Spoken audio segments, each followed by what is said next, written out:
గౌతమ్, నిఖిల్ వీరిద్దరిలోనే ఒకరు విన్నరు, ఒకరు రన్నరు అయ్యే ఛాన్స్ ఉంది అని అర్థమవుతుంది అన్అఫీషియల్ ఓటింగ్ చూస్తుంటే.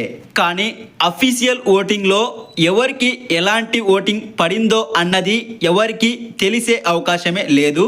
ఇది లాస్ట్ వారం కాబట్టి ఇంతకు ముందు వారాలలా కాకుండా ఈ వారం కంటెస్టెంట్స్కు ఎక్కడెక్కడి నుండో సపోర్ట్ వస్తుంది. ఇంతవరకు ఓటింగ్లో ఇన్వాల్వ్ అవ్వని వాళ్ళు కూడా ఈ వారం ఓటింగ్లో ఇన్వాల్వ్ అయ్యి ఓట్స్ వేస్తుంటారు కంటెస్టెంట్స్కి. అందుకే విన్నరు ఎవరు అవ్వచ్చు, రన్నరు ఎవరు అవ్వచ్చు అని చెప్పడం చాలా కష్టం.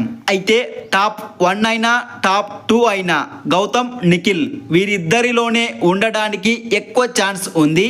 అలాగే ప్రేరణ, నబీల్ వీరిద్దరిలో ఎవరైనా టాప్ 2లో ఉండడానికి కూడా కొద్దిగా ఛాన్స్ ఉంది. చూద్దాం మరి ఏం జరుగుతుందో.